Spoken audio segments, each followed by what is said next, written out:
Anong mensahe ang kailangan marinig ng mga Cancer sa buong buwan ng September 2024? Pwedeng nangyayari na to, mangyayari pa lang.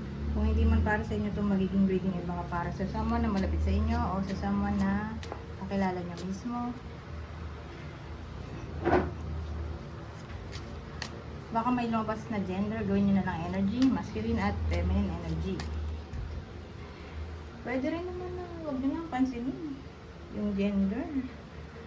As long as tama naman yung sitwasyon nyo sa reading, edi ganun na lang.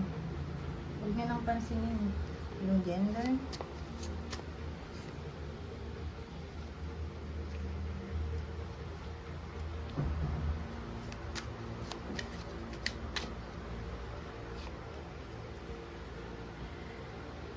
Ano to?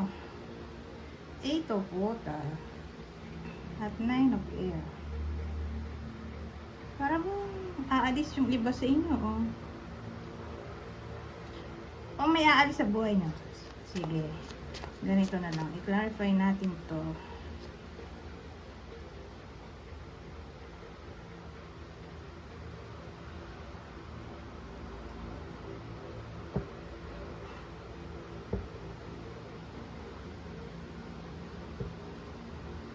So, ano to?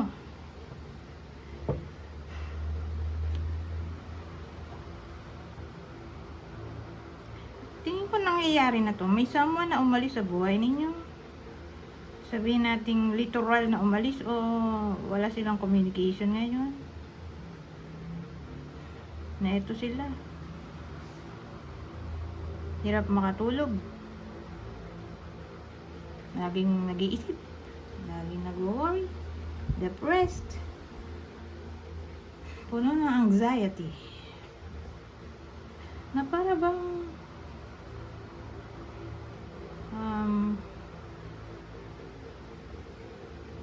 gusto pa sana nilang maayos pa yung connection. Bumalik yung someone na umalis sa buhay nila. Ulit, ganun eh. Naghahangad sila ng renewal.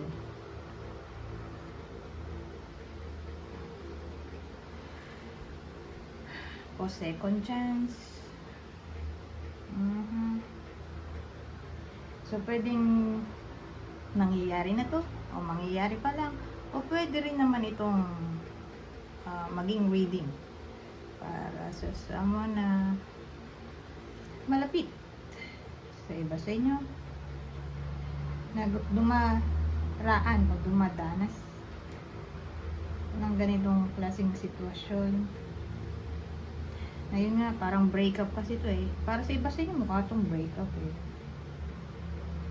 Na yun nga, umaasa pa na mababago pa ang sitwasyon. Kasi Pluto rin naman to, di ba? Judgment to eh. Pluto sa Western astrology.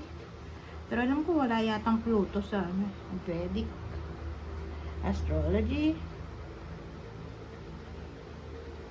But anyways, ibang information dito o meaning ay forgiveness. Kaya nga sabi ko, may someone na umaasa pa na magkakaayos o magkakapatawaran pa.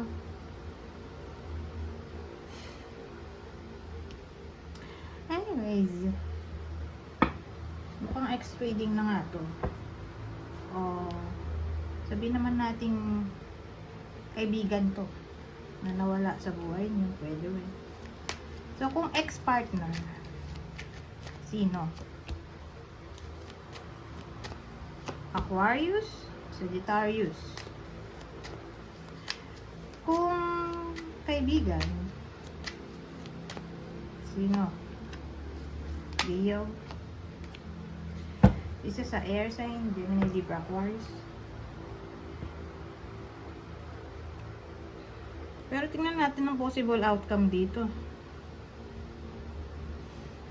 Magre-reconnect pa kaya itong mga to?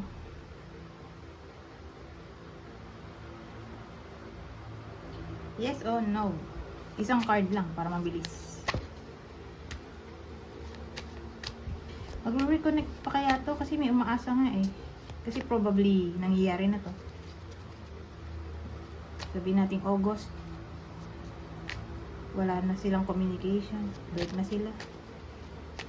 Oh, who knows? Baka mismong September ay magbe-break. Pero tingnan natin. Makakabalikan pa ba? Yes or no? No! OMG. Ito yes. Kasi restoration of friendship to eh. Para sa akin. Healing pa nga to eh. Kaya lang, baliktad eh. Di no. Sabi nga dito, advice. Advice na siguro to. Letting go of the past. Focusing on the future. Yun na siguro yung advice dito sa no na to. Sad to say. Pero, September lang naman yun. O September. Okay? Mukhang walang reconnection na maaaring mangyari. Who knows? Baka naman October. Eh, magkaroon pa. Dahil ang period natin ay September lang. So, may hope pa rin. Don't worry.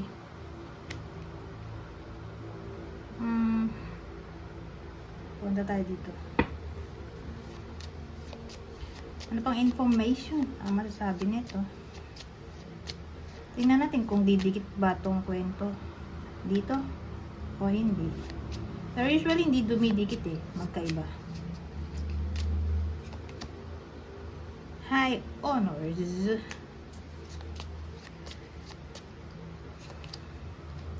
Port. Ano yun?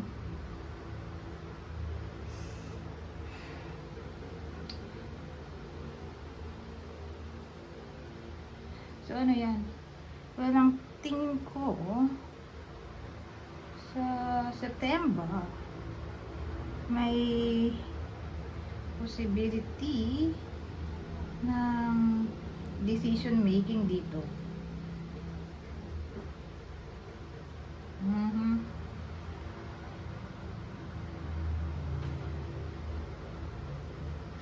Pero regarding to sa promotion, para magdidesisyon yung boss na i-promote yung iba sa inyo o makatanggap ng award for some reason. O baka may matatarget yung iba sa inyo. Sabihin natin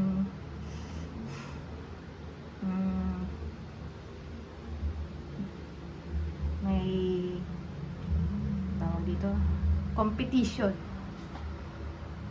So pag sinabi kong competition, sales, lalo na sa sales, yung benta, sino yung nakakalamang ng benta, pataasan sila yung mga empleyado.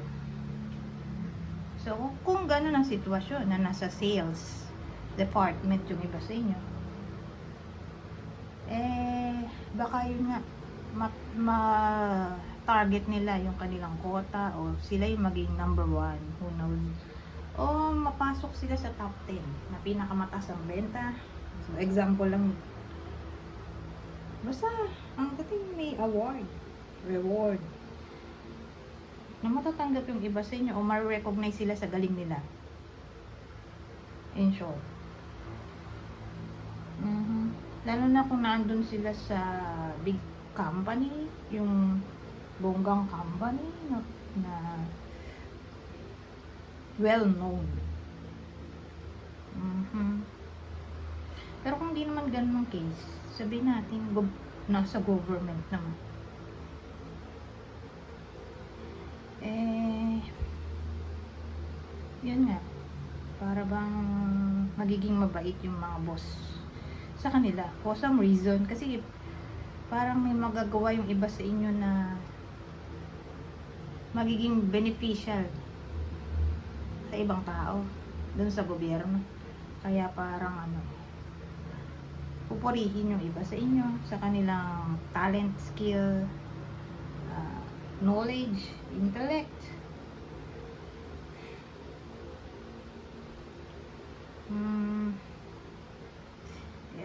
Ano ba? Pwede rin naman to sa business. Sabihin natin yung iba sa inyo ay businessman, businesswoman. Mataas ang sales nila. Baka sila na mismo to makakabenta. Mas mataas yung sales compared sa sales noong August. Kasi September to.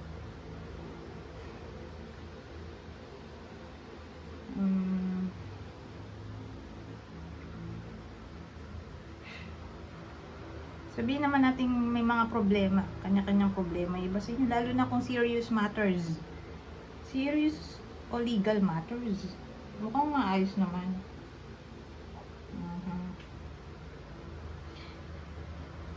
So, case. Sabihin natin case. Literal na case. Yung case na may involvement ay law. Mukha namang maayos dito. O papanig sa kanila yung judge. O yung authority. O ang batas mismo.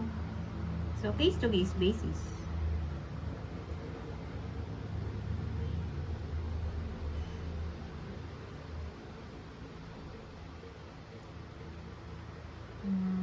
Ano na may isip? Dito na tayo sa susunod. Ito na last deck natin.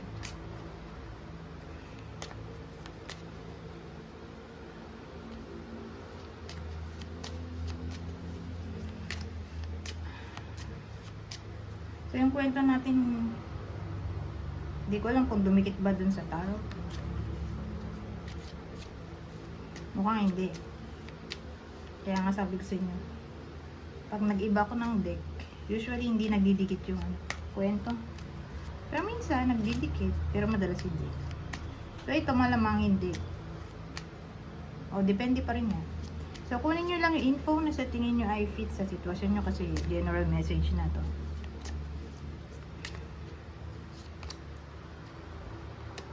O sabi, patience. Kaya lang yung ilaw.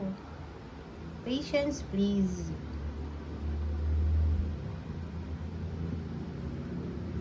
What you're asking for is coming about. Have patience as there are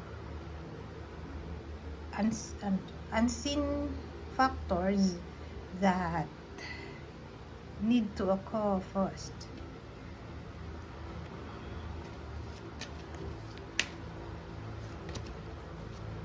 Ito, perfect timing.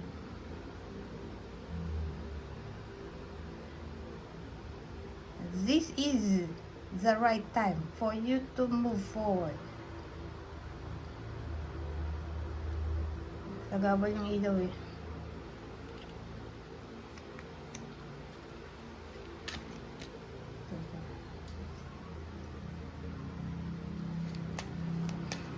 Ito ang huli.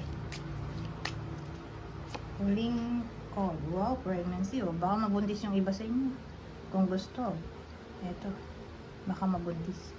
Pero, hindi naman to literally pregnancy talaga. Pwede naman to birth of an idea. Birth of something new. O creativity. Ano yung creation. Pwede naman ganun ang meaning nito.